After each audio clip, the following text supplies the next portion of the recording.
Every adult should have a minimum set of practical math skills. And I think these questions right here represent those skills. And let's take a look at these problems. And if you think you know the answers to these, go ahead and put that into the comment section and try not to use a calculator, maybe with the exception of this problem right here. All right, so our first question is negative $650 plus $200. So our second question is 2/3 plus 1/5.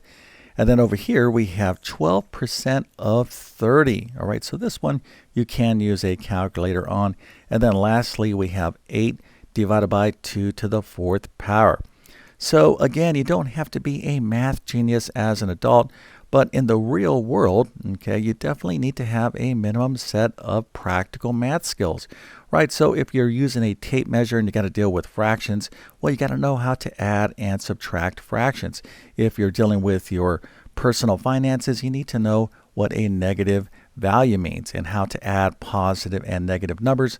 Of course, we all need to understand percent. And then over here, if you are dealing with a basic numeric problem, you need to know how to simplify it. All right, so I'm going to go into the solutions to each one of these. And if you're not quite sure you can do these problems, I'm going to show you very easy ways to think about each one of these skills.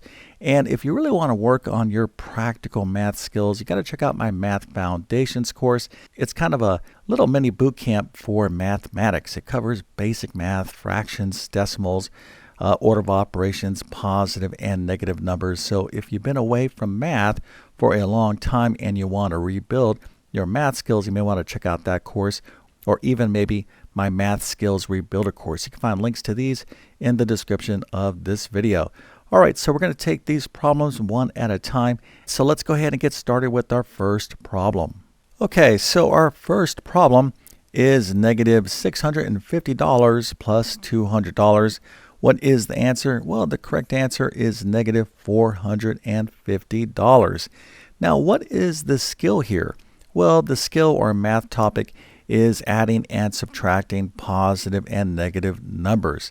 And this is actually very easy.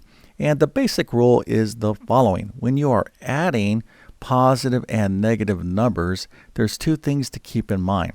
So if you have a negative value and a positive value, the answer is going to have the sign of the larger number. So you can see here 650 is greater than 200 and 650 is negative, so our answer will be negative. But there's another way to kind of think about this, and that is the following.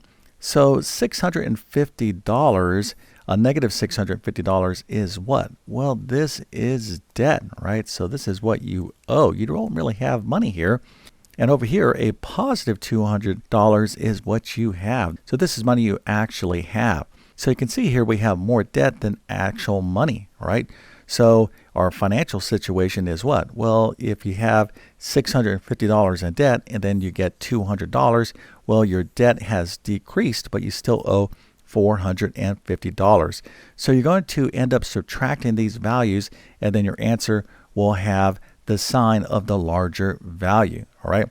Now, how about when you have a situation where you have two negative numbers, right? So let's say a negative $650 plus a negative $200. Well, here you have debt, and here you also have debt. So unfortunately, we have a lot of debt. So what we need to do is add these numbers together. So our total debt here would be $850, right? So this would be the total amount of debt. Okay, so hopefully this is not that difficult, and there's a lot more we can get into positive and negative numbers in terms of how to multiply and divide. But I think from a practical math skill, as long as you know how to add and subtract positive and negative numbers, this is really critical. Matter of fact, let's do one more simple example of adding and subtracting positive and negative numbers. So let's say I had negative 7 minus 3. All right, so negative 7 minus 3. So to do this problem, what we want to do is change our negative sign here, our subtraction operator, into addition. So we could do that by just doing this. All right, so we're going to change this into addition, but we need to now put this negative sign next to this number right here. All right, so let me show you this again. Negative 7 minus 3 is the same thing as negative 7 plus a negative 3. All right, so you can see here negative 7 plus a negative 3, we have negative $7 in debt, if you will, and another negative $3 in debt, so our total debt is negative 10. So when it comes to subtracting positive and negative numbers, what you want to do is change that subtraction sign into addition by putting that negative sign to the number to the right. And then if you had a scenario, let's kind of change this around here. I'm kind of teaching you a lot in a short period of time, but I don't think it's nothing that you can't understand. If you had negative 7 minus a negative 3, how do we do this problem? Well, a negative of a negative is positive. So this is equivalent to negative 7 plus 3. All right, and of course here we have more debt than we have money, if we will. So our answer is going to be what? Well, it's going to be negative 4. So the larger value here is 7 and its sign is negative. So negative 7 plus 3 is negative 4. Okay, so hopefully this makes sense. Again, I'm kind of teaching you a lot in a short period of time. But if you understand this, well, that is fantastic. And you definitely are going to deal with positive and negative values, especially in like your financial statements. Okay, so let's go ahead and move on to the next skill, which is percent. All right, so here we have 12% of 30. So how do we find the percent of a number? And again, feel free to use a calculator on percent problems, but basically to find the percent of a number, it is super easy. What we need to do is change the percent into a fraction or decimal, and the easiest thing is to just change your percents into decimals. So we're going to change 12% into a decimal and then multiply by that number. Okay, so 12% is 0.12. So how do you change a percent into a decimal? Well, technically what you're going to do is divide by 100. So you're going to take your percent and divide by 100, and then you'll get your decimal equivalent of that percent. In this case, it's 0.12. But an easier way to change a percent into a decimal is to look at the decimal point. So here we have 12% or 12.0%. So what you want to do is move the decimal point over 2 places to the left. So this is 1 and 2, so you end up with 0.12. So when you move the decimal point over 2 places to the left, it's equivalent as dividing by 100. Okay, so 12% is equivalent to the decimal 0.12, and now all we need to do is multiply that decimal by the number here that we're trying to find the percent of. So 12% of 30 is going to be equivalent to 0.12 times 30, and we can go into our calculator, and our answer is 3.6. Okay, so percent is certainly a mandatory practical math skill, and again, don't feel shy about using your calculator to solve percent problems. Okay, so let's move on to our next question. Now, the next thing that we're going to review is how to add and subtract fractions. And this gives a lot of people a tough time, but I'm going to give you a shortcut here that is going to make this super easy. All right, so we're not going to talk about the lowest common denominator. Now, if you're familiar with finding the LCD, that is fantastic. But finding the LCD and changing fractions such that they have the lowest common denominator tends to confuse a lot of people. So we're going to kind of eliminate that, because what I want to give you here is some practical math skills, right? So it's, we're not talking about, having you pass an algebra test or a math test. I just want you to be able to add and subtract fractions. All right, so we have 2/3 plus 1/5. Now, again, most of you might be thinking in terms of finding the LCD, and if you know how to find the LCD, and you could do this by changing these fractions such that they have the lowest common denominator of 15, well, that is fantastic. But what I'm going to show you here is a shortcut method that you need to understand. All right, so if you have ever been scared of fractions, this shortcut is going to be outstanding. It's going to eliminate all your fraction anxiety. Okay, so 2/3 plus 1/5.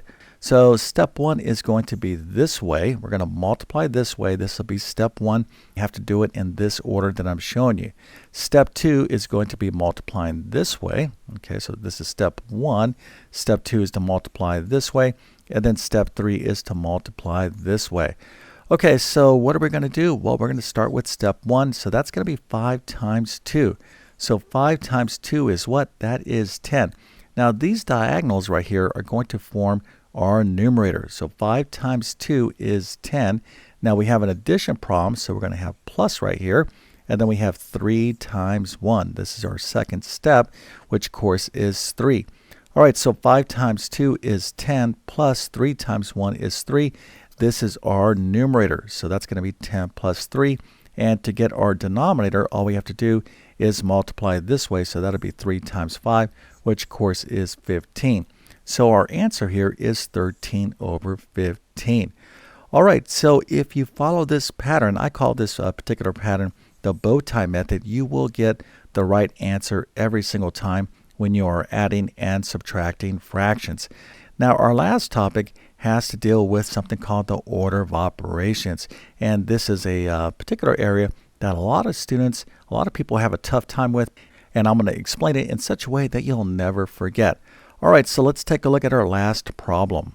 All right, so our final question in this video is 8 divided by 2 to the 4th power. So in mathematics, when you have one or more operations, we need to think about something called the order of operations. Now, a mathematical operator is something like addition, subtraction, multiplication, division, powers, etc., right? It's things that we can do with numbers. But what gets people in a lot of trouble is that they often take the wrong order to simplify a problem. Matter of fact, let me give you a quick pop quiz to see how well you understand the order of operations. All right, so what is the answer to this problem? So we have 10 divided by 5 times 2.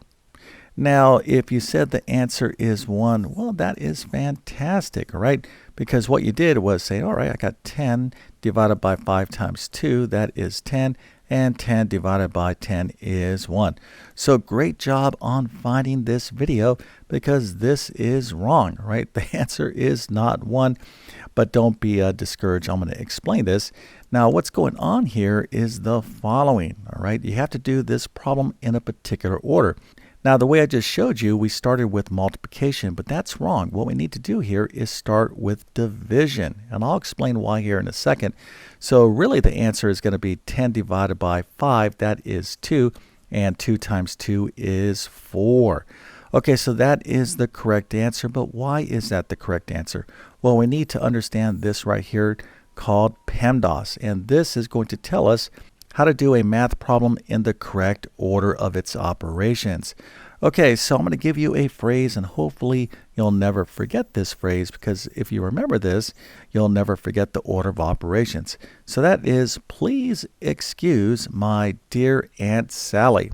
All right, so once again, please excuse my dear Aunt Sally. And what we have here is obviously an acronym, but really this is a checklist, and it goes from left to right.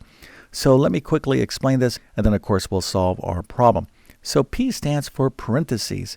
Now anytime you have parentheses in a math problem, matter of fact, I'll show you a simple example, something like this. You're going to start with all the stuff that is inside of the parentheses, right? So that'll be your first step. Now, not every problem is going to have parentheses. So if you don't have any parentheses, you move on to the next thing. All right, so the next thing is E, and E stands for exponents, but you can think of this as powers. So if we have 2 to the 3rd power, this little number up here is called an exponent. The entire thing is a power, so this 2 is actually called the base. So 2 to the 3rd power means what?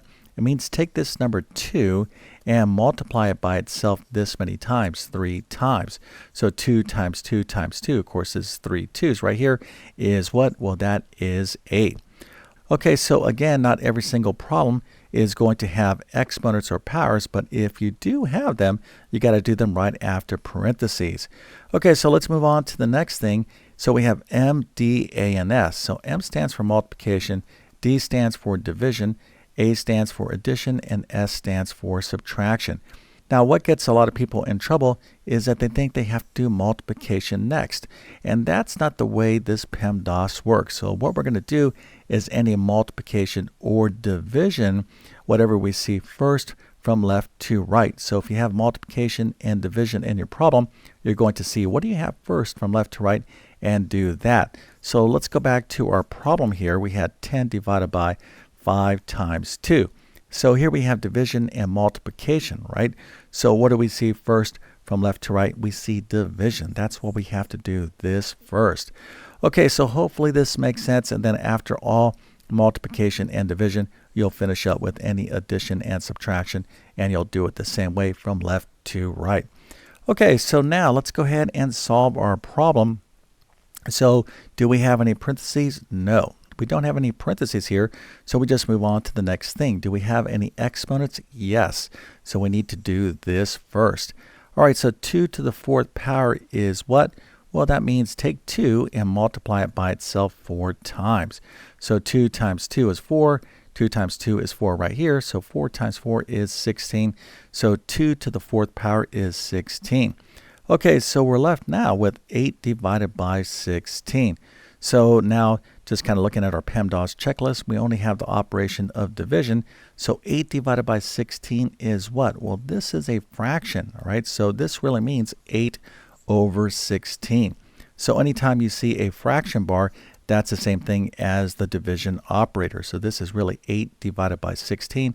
And of course, we can simplify this fraction down to 1/2.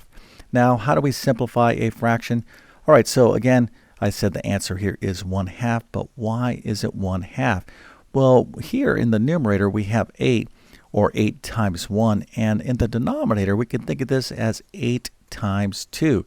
So when you're trying to reduce a fraction, what you want to do is try to cross-cancel like factors. So when you are multiplying two numbers together, these are factors of this number, right? So factors of 16 would be like 8 and 2, or 4 and 4. And factors of 8 are 8 and 1. So anytime you have like factors in the numerator and denominator, you can cross-cancel. And that's why 8/16 reduces down to the fraction 1/2. Okay, so hopefully reviewing these 4 problems was a nice quick math refresher for you.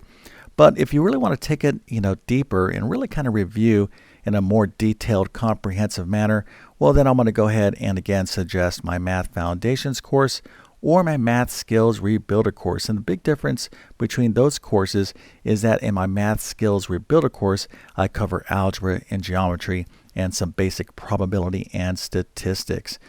Okay, so with all that being said, I definitely wish you all the best in your math adventures. Thank you for your time and have a great day.